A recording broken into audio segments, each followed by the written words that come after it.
हमारी मांग है कि इस एनजीओ को हटाया जाए, क्योंकि अगर वो एनजीओ की आवश्यकता पड़ रही है तो इसका मतलब तुम 8-10 जो लोग मॉनिटरिंग कर रहे हो सफाई कर्मचारियों की, तो इसका मतलब तुम नाकाबिल लोग हो।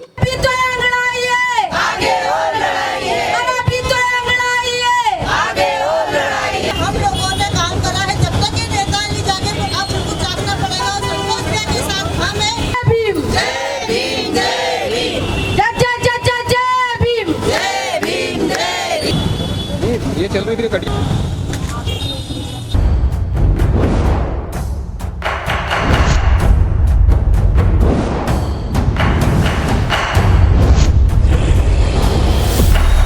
नमस्कार, इस वक्त हम मौजूद हैं इंदौर के रिगल स्क्वायर पे और यहाँ पर वाल्मीकि सेना के राष्ट्रीय अध्यक्ष श्री संतोष जी जो है वो भूख हड़ताल पर बैठे हैं। कर्मचारियों के लिए कुछ प्रमुख मांगे हैं, उनके लिए वो आमरण अनशन भूख हड़ताल पर बैठे हैं। आइए उनसे बात करते हैं सीधे और जानते हैं कि सरकार प्रशासन से उनकी क्या अपेक्षा है।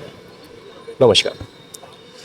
देखिए, पिछले 28 वर्षों से जो समाज के साथ कुठाराघात हो रहा है इंदौर में मध्य प्रदेश शासन द्वारा, हमारे लोग सुबह घर से निकलते हैं एक सिपाही की तरह, योद्धा की तरह अपने घर से अपने बच्चों को भूखा छोड़कर, और ना स्कूल उन्हें पहुंचा पाते, लेकिन जब ड्यूटी पे जाते हैं तो उनके ऊपर 10-10, 11-11 लोगों द्वारा मॉनिटरिंग की जाती, चाहे सहायक दरोगा हो, सीएसआई हो, प्रभारी दरोगा हो, हेल्थ ऑफिसर हो, अपर आयुक्त हो, कमिश्नर हो या मेयर हो।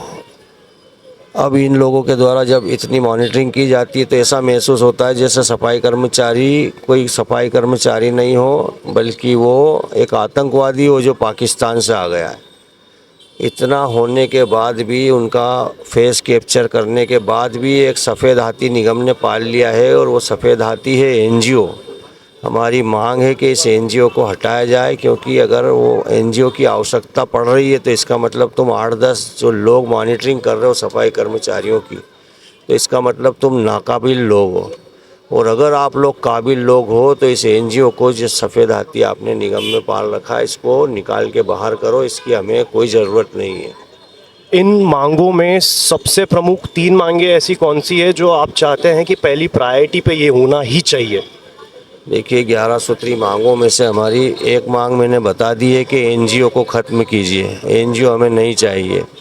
नंबर 2, जो आउटसोर्स कर्मचारी है, उन आउटसोर्स कर्मचारियों के बीच में, मतलब निगम अगर एम्प्लॉयर है और कर्मचारी अगर एम्प्लॉई है, तो इन दोनों के बीच में हमें किसी दलाल, किसी एजेंट, किसी कंपनी की ज़रूरत नहीं है। और इस आउटसोर्स के माध्यम से वाल्मीकि समाज के सफाई कर्मचारियों का आर्थिक, शारीरिक और सामाजिक शारीरिक शोषण हो रहा है। तो इस आउटसोर्स कंपनी को बंद की जाए, निकाल दिया जाए, ये हमारी दूसरी मांग है। और सबसे बड़ी हमारी मांग है कि पूरे मध्य प्रदेश में 1 लाख सफाई कर्मचारियों के पद परमानेंट, स्थायी रूप से नियुक्त किए जाएं। 1,20,000 पद खाली पड़े हैं। हम सिर्फ 1 लाख पद मांग रहे हैं सफाई कर्मचारियों के। 1 लाख सफाई कर्मचारियों के पद पूरे मध्य प्रदेश में सरकार नियुक्त करे स्थायी रूप से। और इंदौर में 29 गाँवों को जोड़ा है, इसलिए यहाँ भी 7,000 पद खाली पड़े हैं। उन 7,000 पदों को सरकार द्वारा स्थायी रूप से भरा जाए। जैसा कि आपने बताया कि 22 साल से ये जो प्रक्रिया है, ये 28 साल से प्रक्रिया ये जो है रुकी हुई है, तो अब ऐसी क्या स्थिति प्रचंड हो गई कि आपको अनशन और भूख हड़ताल पर जाना पड़ेगा? देखिए, मेरे घर में मेरे पास ठीक ठाक दाल रोटी कमाने के पैसे आ जाते हैं, लेकिन पड़ोस में रहने वाला मेरा परिवार का, मेरे पड़ोस का बच्चा भूखा है, क्योंकि उसके माता पिता को तनख्वाह मिलती है आउटसोर्स के द्वारा, अतिरिक्त के द्वारा, मास्टर के द्वारा 10,500 रुपये। उसमें उसको ये समझ में नहीं आता कि ये 10,500 रुपये अगर मैं ठंड, गर्मी, बरसात में, कोरोना में, राष्ट्रीय छुट्टियों के दिन जा कर के भी अगर काम कर रहा हूँ, 10,500 का प्रतिफल मुझे दिया जा रहा है, तो मैं इस 10,500 में से अपने माता पिता की दवाई खरीदूँ, मैं अपने बच्चों की स्कूल की फ़ीस भरूं, कि बिजली का बिल भरूं, कि घर का दूध मंगाऊं, कि राशन मंगाऊं, या किराए का मकान है तो किराया दूं, और या फिर सुबह 5 बजे मेरे को घर से निकलना पड़ता अपने बच्चों को भूखा छोड़ के, तो मैं जाने आने का क्या साधन करूं? इस 10,500 रुपये में वो क्या करेगा? मैं तो इतनी शोषण और अत्याचार देख के अंतिम न्याय की लड़ाई लड़ने बैठा हूँ। ये सामाजिक न्याय की अवधारणा में फेल हो चुके हैं, इसलिए अंतिम न्याय की आस में आज मैं आमरण अनशन भूख हड़ताल पे बैठा हूँ। और इंदौर के महापौर को मैं खुला चैलेंज दे रहा हूँ, इंदौर के महापौर तक अगर मेरी आवाज़ जा रही हो तो मैं तुम्हें चैलेंज करता हूँ, आदरणीय महापौर महोदय, कि आप अपने आप को एजुकेशनिस्ट बोलते हो, आप अपने आप को एडवोकेट बोलते हो। मैं आपको 3 महीने का चैलेंज देता हूं कि आपकी कुर्सी के ऊपर मुझे 3 महीने बिठा दो। मैं वाल्मीकि समाज का बच्चा ज़रूर हूं, लेकिन मैं भी एजुकेशनिस्ट हूं। 3 महीने में अगर आपके उसी बजट में मैं जो मांग रहा हूं उसी बजट में अगर ना करके दिखा दूं तो आप वो कुर्सी छोड़ देना, और अगर नहीं तो मैं ये जो फटीचर राजनीति करता हूँ, फक्कड़ राजनीति करता हूँ, वो राजनीति छोड़ के मैं अपने घर बैठ जाऊँगा। मिस्टर महापौर महोदय, ध्यान रखना, ये मेरा चैलेंज है, आपका जवाब मेरे पास आना चाहिए। पीसीसी चीफ पूर्व मुख्यमंत्री अभी सत्यनारायण पटेल जी आके गए, क्या अभी तक के जो प्रशासन हमारा बैठा हुआ है उनकी तरफ से कोई भी प्रतिक्रिया आई है? देखिए, हमारे यहाँ पूरा नागरिक इंदौर शहर का, मध्य प्रदेश शहर का समझ रहा है कि जो सफाई कर्मचारी योद्धा जो 8 बार नंबर 1 लाते हैं, उनको ये शासन प्रशासन शारीरिक रूप से, मानसिक रूप से, आर्थिक रूप से शोषित कर रहा है। उस शोषण का हमारे पास में केवल इतना ही चारा है कि ये जो देखते हुए आम नागरिक उद्वेलित हो गया। वहाँ से नागरिक चले आ रहे हैं, हमको वाल्मीकि सेना के साथ में करनी सेना आके खड़ी हो गई, हमारे साथ भीम आर्मी आके खड़ी हो गई, लिखित में समर्थन दे रहे हैं, हमारे साथ शिवसेना आके खड़ी हो गई, हमारे पास कांग्रेस पार्टी के सारे कद्दावर नेता मौजूद हो गए, दिग्विजय सिंह जी हों या सज्जन सिंह वर्मा जी हों, चाहे शहर अध्यक्ष हो, चाहे नेता प्रतिपक्ष इंदौर हों, चाहे माननीय सत्यनारायण पटेल जी हों, कांग्रेस के नेताओं की लाइन लगी। भीम आर्मी आज़ाद समाज पार्टी के लोग भी हमारे साथ खड़े तैयार हैं। वो बहुजन समाज के SC ST OBC अल्पसंख्यक के 85% लोग वाल्मीकि समाज की लड़ाई लड़ने के लिए आज BSNL से हमारे लोग आए। BSNL से हमारा कोई लेना देना नहीं, लेकिन BSNL के लोग, रेलवे के लोग हमें समर्थन देने के लिए तैयार बैठे हैं।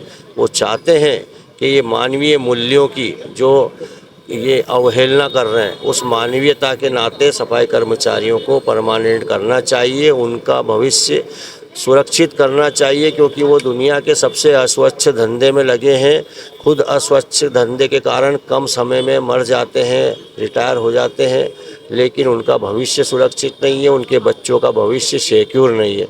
इसलिए ये परमानेंट की मांग के साथ पूरा प्रदेश, हर नागरिक, हर पार्टी हमारे साथ खड़ी है, सिवाय इस शासन के, इस प्रशासन के। जैसा कि आपने बोला कि हर कोई साथ देने के लिए खड़ा हुआ है, तो सकारात्मकता से मैं एक सवाल पूछना चाहता हूं कि जिनके लिए आप भूख हड़ताल पर बैठे हैं, जिनके लिए आप अनशन पे बैठे हैं, काफ़ी जनता है हमारे निगम की, काफ़ी हमारे सफाई मित्र हैं, तो वो यहाँ से नदारद क्यों है? ये तो बहुत बड़ी झूठ बोल रहे हो आप कैमरा लेके घूम रहे हो और आप मुझसे बोल रहे हो कि जनता नदारद क्यों है।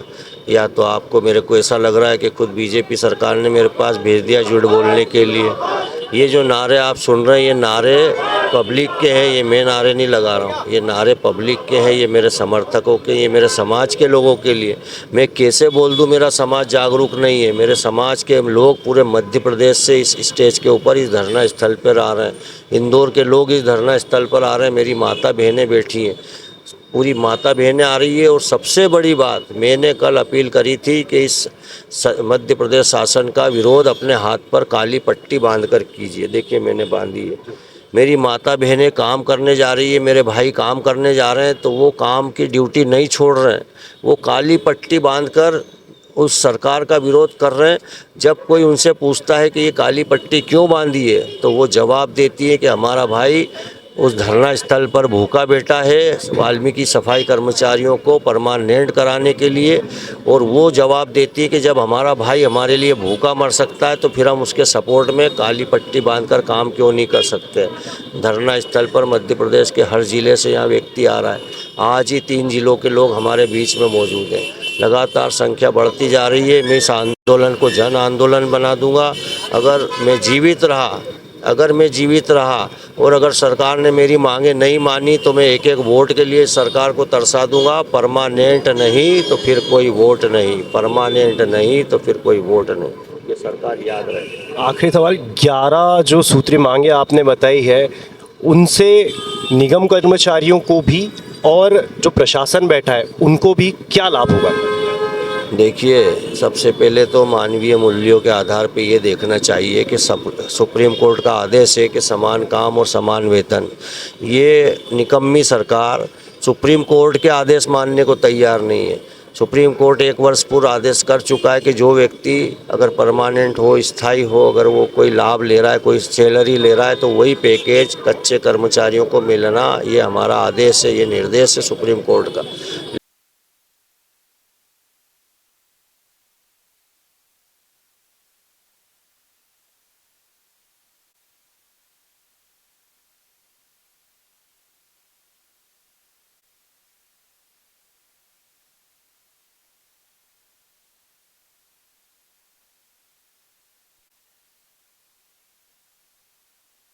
अनापी करो, अर्जेंट करो। हमको परमानेंट करो। अनापी करो, अर्जेंट करो। हमको परमानेंट करो। अनापी करो, अर्जेंट करो। करो, अर्जेंट करो। हमको परमानेंट करो। हाथ ऊपर करके डाला। अभी किसी से भीख मांगे। आगे और लड़ाई है। अनापी तो ये लड़ाई है। आगे और लड़ाई है। अनापी तो ये लड़ाई है। आगे और लड़ाई है।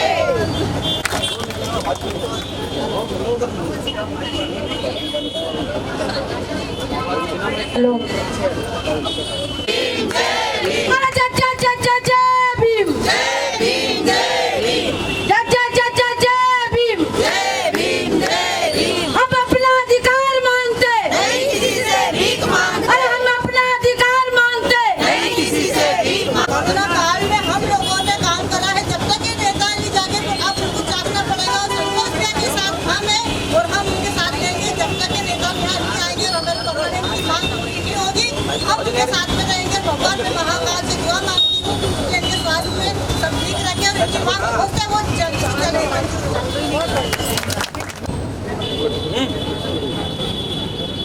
ये चल रही थी कटिया, एक मिनट ज्ञापन देते हैं क्या? ये करो दे।